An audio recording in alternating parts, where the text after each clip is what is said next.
Hey guys, good evening to all of you. आज मैं आप लोगों के लिए लाया हूं एक कंपाइल्ड मॉड्यूल डी का सेशन। मॉड्यूल डी के इस कंपाइल्ड सेशन को पूरा देखिए, ध्यान से देखिए। कहीं भी आपको लगे कि कोई बेसिक्स में कमजोरी है तो आप अपनी प्रिपरेशन को और बेहतर बनाने के लिए मुझे कैप्सूल बैच में ज्वाइन कर सकते हैं। एबीएफएम का ये कैप्सूल बैच आपकी प्रिपरेशन को परफेक्ट बनाएगा और आपका एग्जाम आसानी से क्रैक करवाएगा। आप इस कोर्स को पीडीवाई कोड के साथ ज्वाइन कर सकते हैं। मिलते हैं सेशन में। Till then have a great evening. आज हमें बात करनी है हाइब्रिड फाइनेंस के बारे में या हाइब्रिड सिक्योरिटीज के बारे में। तो एक ऐसा फाइनेंशियल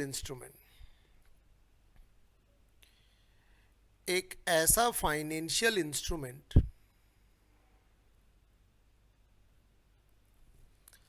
जो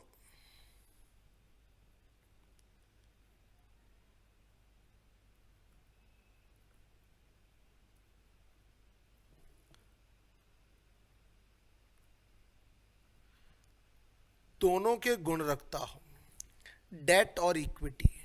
मतलब एक पर्टिकुलर टाइम तक आपको फिक्स इंटरेस्ट भी मिलता हो और उसके बाद में आपको कंपनी में ऑनरशिप भी ऑफर करता हो। तो जैसे मैं एक एग्जांपल आपको दूं, कन्वर्टिबल डिबेंचर।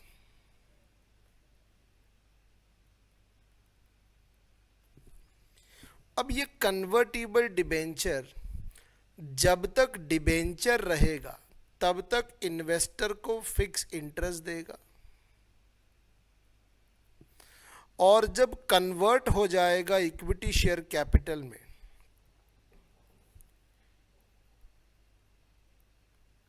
तो वोटिंग का राइट भी देगा और डिविडेंड भी देगा। इसे बोलते हैं हम हाइब्रिड सिक्योरिटी। सो हाइब्रिड सिक्योरिटी की जो खास बात है वो ये है कि एक ऐसा फाइनेंशियल इन्वेस्टमेंट, जैसे मान लीजिए मैं किसी कंपनी में हाइब्रिड इन्वेस्टमेंट करता हूं तो मुझे डबल बेनिफिट मिल रहा है। कंपनी को क्या फ़ायदा है अगर आप कंपनी के पर्सपेक्टिव से देखोगे तो इसमें कोई इमीडिएट डाइल्यूजन ऑफ ऑनरशिप नहीं होता, नो इमीडिएट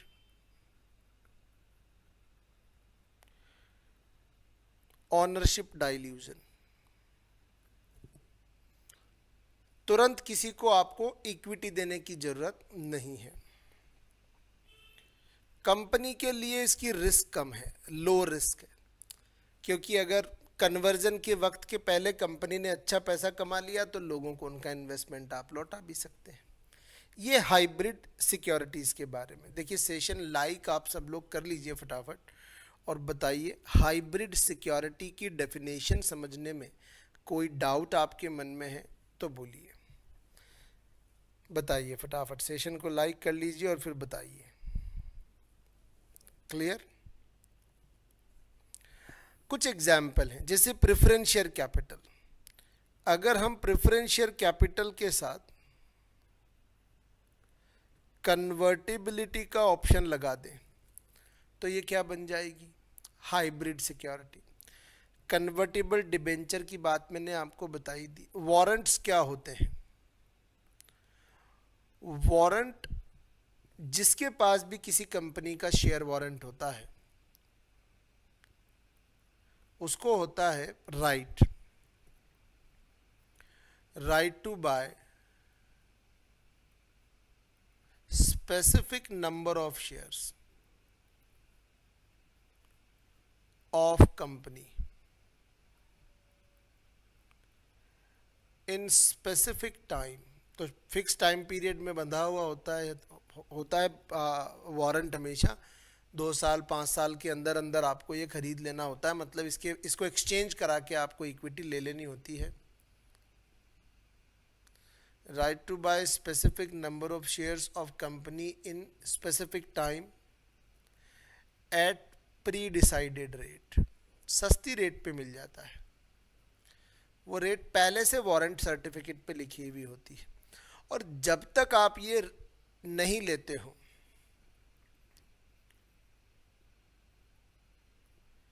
तब तक आपको वारंट पे इंटरेस्ट मिलता रहेगा। Receive interest till share purchase, जब तक आप शेयर परचेज नहीं कर लेते। ऑप्शंस, दो तरीके के ऑप्शंस होते हैं, कॉल ऑप्शन और put option. Sorry, call option क्या होता है?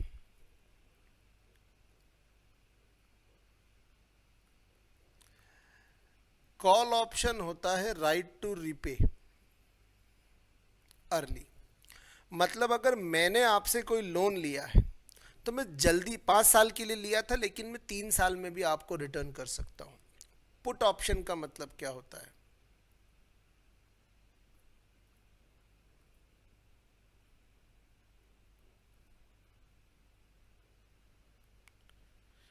मैंने आपको ये राइट दिया है कि अगर आपने मेरी कंपनी में कोई पैसा डाला है तो आप अपना पैसा मुझसे जल्दी वापस मांग सकते, you can claim it back early.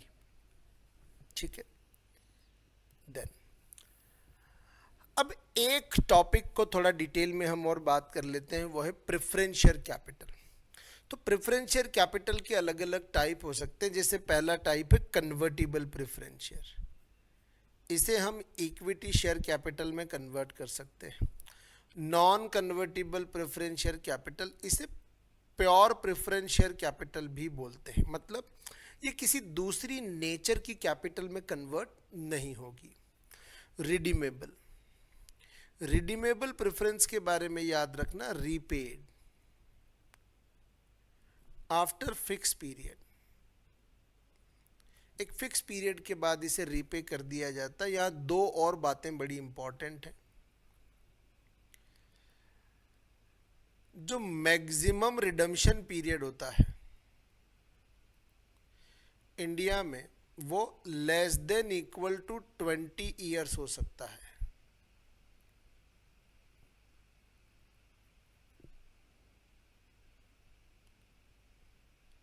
बीस साल इंडिया में 20 साल से ज़्यादा की रिडम्पशन के साथ आप प्रेफरेंस इशू नहीं कर सकते। लेकिन अगर आप एक इंफ्रास्ट्रक्चर प्रोजेक्ट लगा रहे हो, आप प्रेफरेंस से पैसा लेके इंफ्रा प्रोजेक्ट लगा रहे हो, तो फिर ये टाइम पीरियड 30 ईयर्स तक भी जा सकता है।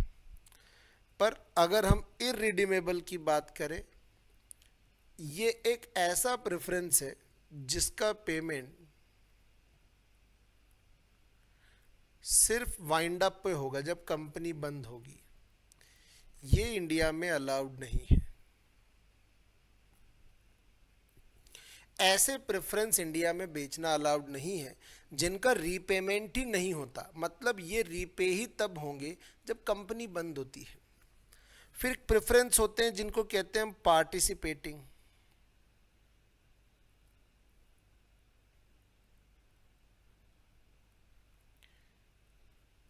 ये वो प्रेफरेंस शेयर होल्डर है जिनको 2 बार डिविडेंड मिल सकता है।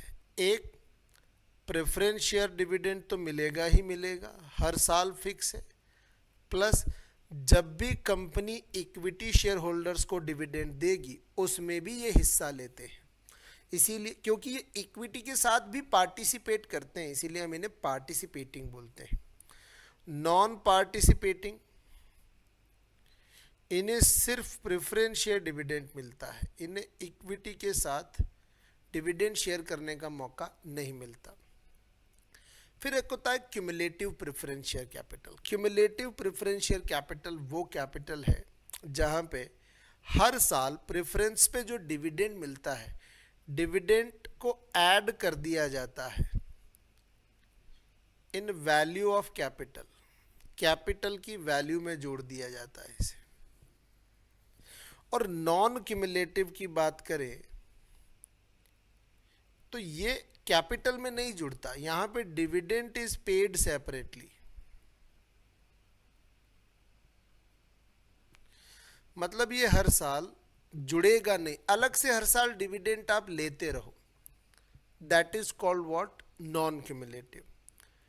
कॉलेबल ऑप्शन, अभी थोड़ी देर पहले मैंने बताया, ऐसे प्रेफरेंस शेयर कैपिटल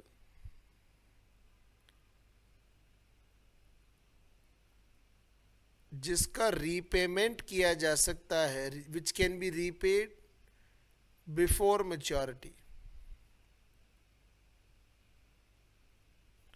मतलब अगर मैंने 5 साल के लिए आपसे पैसा लिया था और बिफोर मैच्योरिटी अगर मैं आपको आपका पैसा वापस लौटा सकता हूं, तो इसे हम क्या बोलते हैं? Preference with the callable options. बताइए, इनमें से किसी में आपके मन में किसी तरीके का कोई भी क्वेरी है, कोई भी डाउट है, प्लीज पूछिए आप। Any doubt, any query, anyone, बताइए। यहां तक सब कुछ क्लियर है?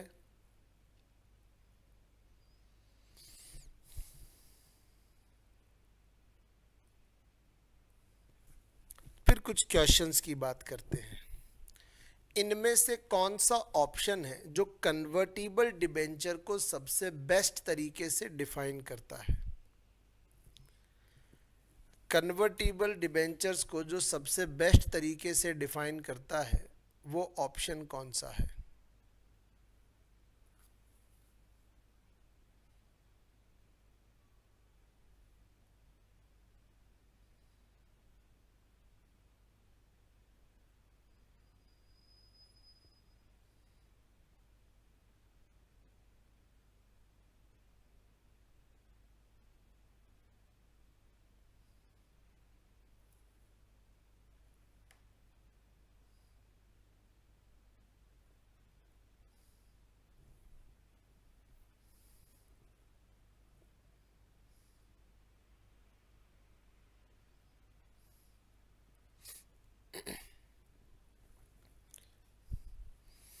देखिए, कौन सा ऑप्शन परफेक्टली डिफाइन करता है कन्वर्टिबल डिबेंचर्स को?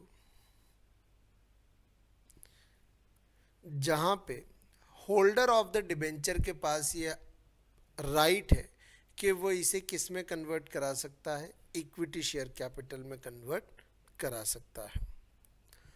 बताइए, सेकंड क्वेश्चन का जवाब दीजिए, इनमें से क्या वारंट्स के बारे में बिल्कुल सही है? Which one is absolutely correct about the warrant? अभी अभी मैंने एक्सप्लेन किया था आपको वारंट।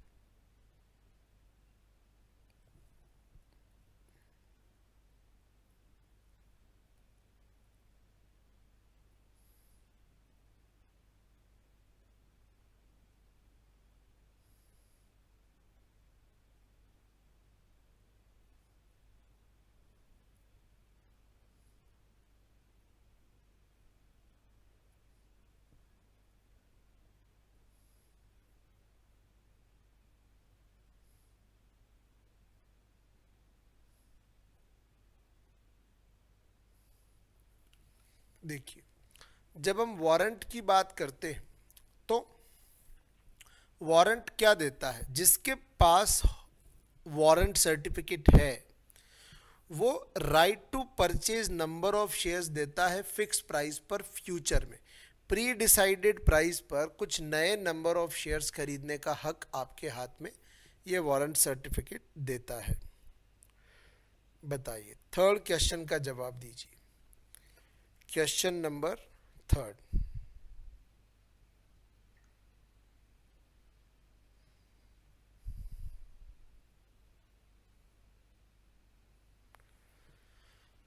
क्वेश्चन नंबर थर्ड आपसे क्या चाहता है? देखिए, preference share typically differ. Preference share equity से डिफरेंट क्यों होते हैं?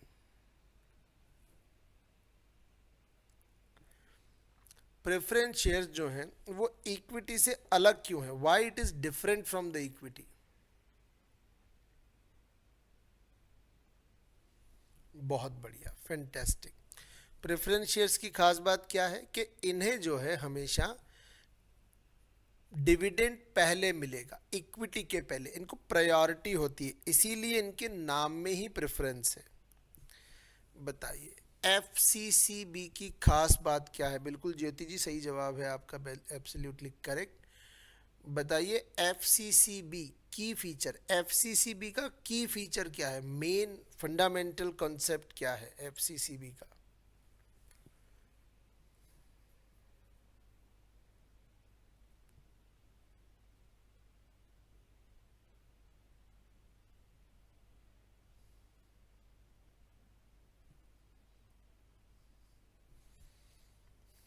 बहुत ही आसान है, देखिए, और बहुत एग्ज़ाम में 2 बार आपके एग्ज़ाम में पूछा गया क्वेश्चन भी है ये।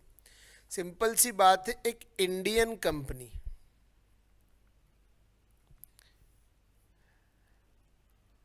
इसे इशू कर रही है डॉलर में दूसरे देश में।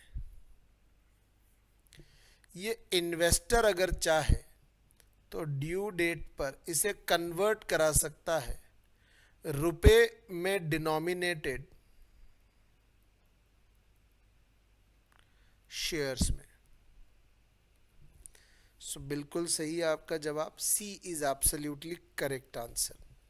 जीडीआर क्या है? What is global depository receipt? How would you define the global depository receipt? GDR को कैसे डिफाइन करेंगे हम, बताइए। How would you define GDR? GDR को अगर आपको डिफाइन करना है, कौन सा ऑप्शन परफेक्ट है?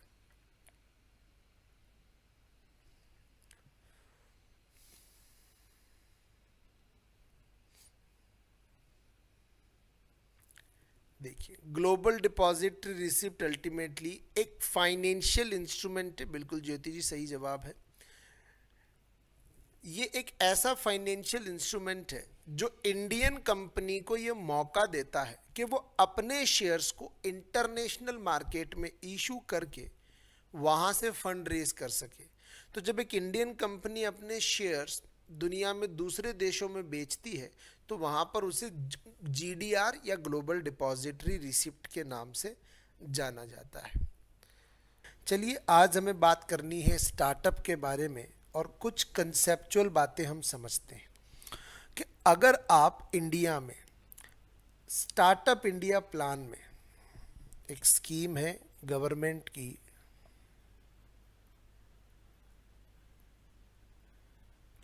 स्टार्टअप इंडिया स्कीम,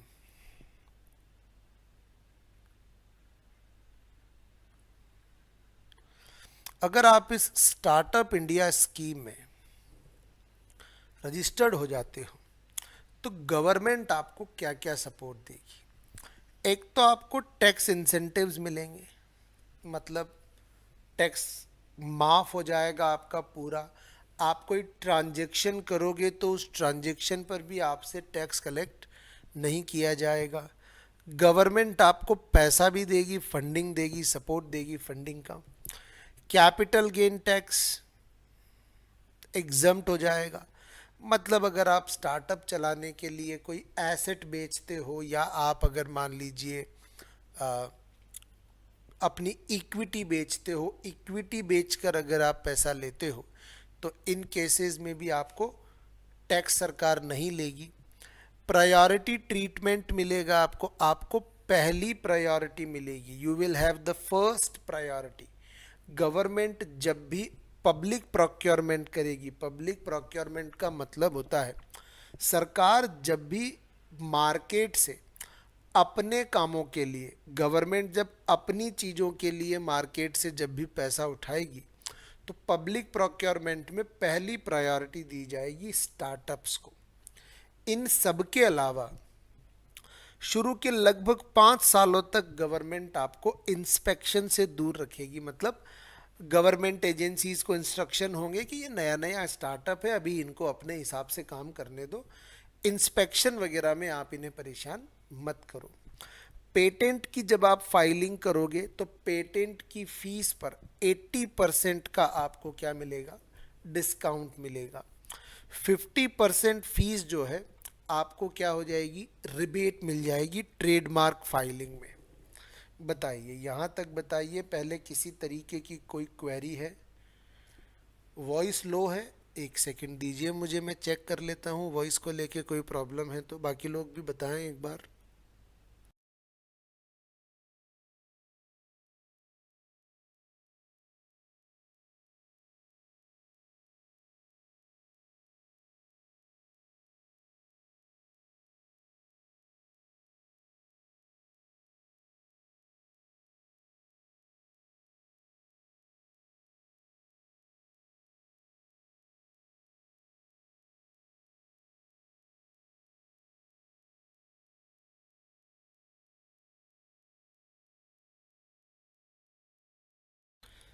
अब बताइए, आई थिंक अब ठीक है। मैं भी एक बार चेक कर लेता हूँ। बताइए, वॉइस को लेके कोई भी कंसर्न है? मुझे लगता है अब ठीक है। मैंने अभी अभी चेक किया है मैंने। I think it's perfectly Audible. चलिए, तो एक तो ये बेनिफिट्स आपको मिलेंगे गवर्नमेंट की तरफ से, एक तो आपको ये सारे बेनिफिट्स मिल जाएंगे। इसके अलावा गवर्नमेंट, अगर आपको ह्यूमन रिसोर्स चाहिए या आप अगर अपने नए एम्प्लॉय बेस को ट्रेनिंग दिलवाना चाहते हैं या आप सेल्फ एम्प्लॉयमेंट प्रमोट करना चाहते हैं, तो गवर्नमेंट जो है स्टार्टअप्स को बेनिफिट पहुंचाने के लिए Setu programme, self employment and talent acquisition, ये एक स्कीम है जो कि नीति आयोग की तरफ से लॉन्च की गई थी। नीति आयोग की तरफ से जो है इस स्कीम को जो है लॉन्च किया गया था। अटल इनोवेशन मिशन जो है गवर्नमेंट का एक प्रोजेक्ट है जिसमें अनस्किल्ड और ख़ास तौर पे जो स्कूल लेवल एजुकेशन और जो कॉलेज लेवल एजुकेशन है उसके अंदर जो है लोगों को ट्रेनिंग दी जाती है ताकि वो एक पर्टिकुलर स्किल के साथ अपने आप को एम्प्लॉयबल बना सकें। स्टार्टअप इंडिया की डेफिनेशन में क्या क्या कवर है, ध्यान रखिए। स्टार्टअप इंडिया की डेफिनेशन जो है वो कहती है कि एक तो आपका ऑर्गेनाइजेशन 5 साल से ज़्यादा पुराना नहीं होना चाहिए। अगर आप अपने आप को स्टार्टअप की कैटेगरी में रखना चाहते हैं तो आपको इनकॉर्पोरेशन से 5 साल का समय ही मिलेगा। लेकिन आज की डेट पर, इस वक्त ये जो समय है, ये टाइम अब बढ़ा के कितना कर दिया गया है, 5 की जगह 10 साल किया गया है। दूसरा दूसरा आपका जो टर्नओवर है वो एक फाइनेंशियल ईयर में 25 करोड़ से ज़्यादा नहीं होना चाहिए। इस लिमिट को भी अभी बढ़ा के कितना किया गया है, 100 करोड़। तो हमें 10 साल और 100 करोड़ याद रखना है। ओरिजिनल डेफिनेशन में क्या था, 5 साल और 25 करोड़।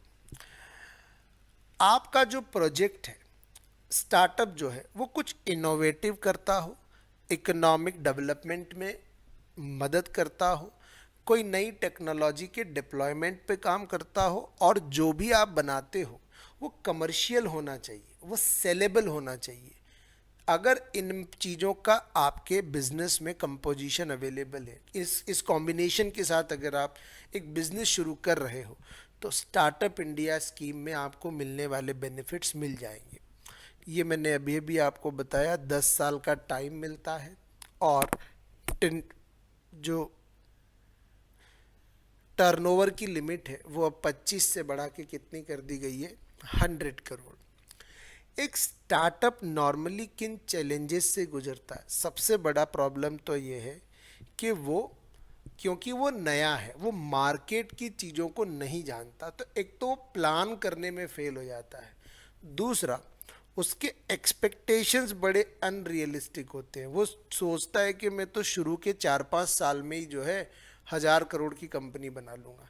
उस अनरियलिस्टिक एक्सपेक्टेशन की वजह से आज की डेट पर जितने भी स्टार्टअप फेल हो रहे हैं उसमें से 90% इसलिए फेल हो रहे हैं क्योंकि वो मार्केटिंग पे बहुत पैसा खर्च कर रहे हैं। इसीलिए आपको दिखेगा कि पिछले 10 सालों में सबसे ज़्यादा पैसा कमाने वाला जो सेगमेंट डेवलप हुआ है वो है मार्केटिंग, लेकिन वो बहुत लंबे समय टिकेगा नहीं।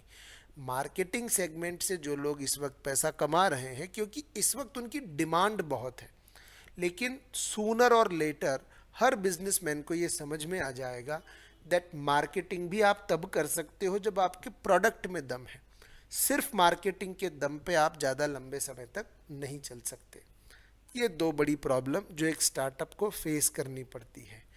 अब मुझे आप कुछ सवालों के जवाब दीजिए, बताइए। पहला क्वेश्चन आपके सामने है, most common source of funding for early stage startup in India. India में अगर कोई स्टार्टअप है और वो बहुत अर्ली स्टेज पे है बताइए most common source of funding क्या होगा उसके लिए, मतलब इनमें से किन तरीकों से वो अपना बिजनेस जो है अर्ली स्टेज लेवल पे चला सकता है, उसका रनवे कैसे मेंटेन होगा, बताइए। लाइक देखिए सब लोग कर लीजिएगा सेशन को, जितने भी लोग जुड़े हुए हैं। Common source of funding early stage startup में,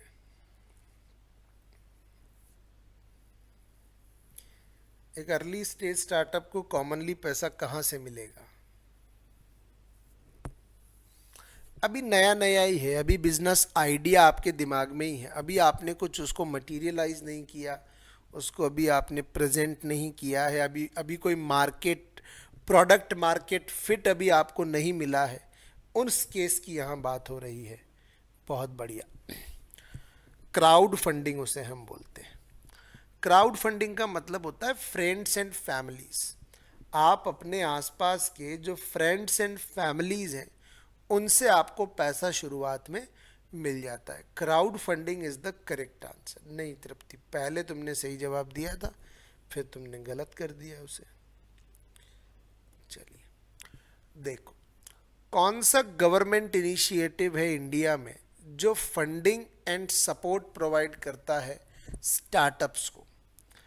इंडिया में वो कौन सा गवर्नमेंट का इनिशिएटिव है जो फंडिंग एंड सपोर्ट प्रोवाइड करता है स्टार्टअप्स को, बताइए।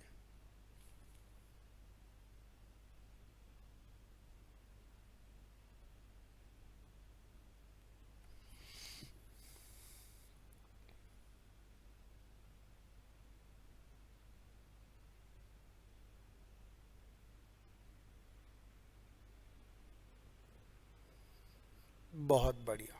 कौन सा स्कीम है? Startup India scheme. उसके बारे में अभी थोड़ी देर पहले हमने बात भी की कि अगर आपका 10 साल पुराना 100 करोड़ तक के टर्नओवर वाला बिजनेस है, इस स्कीम में आप अपने आप को रजिस्टर करा सकते हो। देखो दो स्कीम है ये, स्टार्टअप इंडिया एक अलग स्कीम है और स्टार्टअप सीड फाइनेंसिंग एक अलग स्कीम है। सीड फाइनेंसिंग की लिमिट अलग है, सीड फाइनेंसिंग की कंडीशंस अलग है, तो दोनों को मिक्स मत कर देना।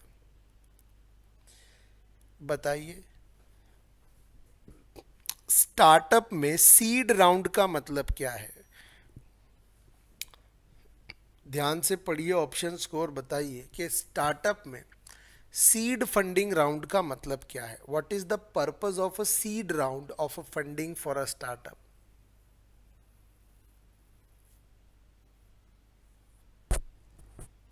Seed round, initial development, market spend करना, आईपीओ लाना, या किसी और दूसरे स्टार्टअप को अक्वायर करना, क्या लगता है आपको?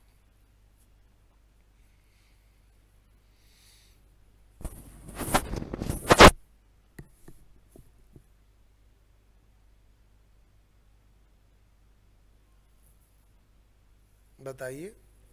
सीड राउंड, तो देखो सीड राउंड का बेसिक मतलब ही यही है कि अभी तो आइडिया छोटा सा है, अभी दिमाग में ही है, अभी तो हम इसको थोड़ा सा पुश करेंगे, थोड़ा आगे धक्का लगाएंगे। तो पर्पस क्या है सीड राउंड का? सिंपल सा पर्पस है सीड राउंड का, फंडिंग फॉर अ स्टार्टअप। मतलब हम अभी अपना प्रोडक्ट लॉन्च करना चाहते हैं, इनिशियल पहला प्रोटोटाइप बनाना चाहते हैं, अभी हम प्रोडक्ट मार्केट फिट ढूंढ रहे हैं, हमारा प्रोडक्ट कौन सा चलेगा कौन सा नहीं चलेगा ये ही ढूंढ रहे हैं अभी तो हम। ए इज द करेक्ट आंसर। बताइए, ध्यान से पढ़िएगा। डिफरेंस पूछा है आपसे pre seed round and seed round के बीच का। Pre seed round and seed round के बीच का डिफरेंस आपसे पूछा है। ध्यान से पढ़िए ऑप्शंस को और जवाब दीजिए।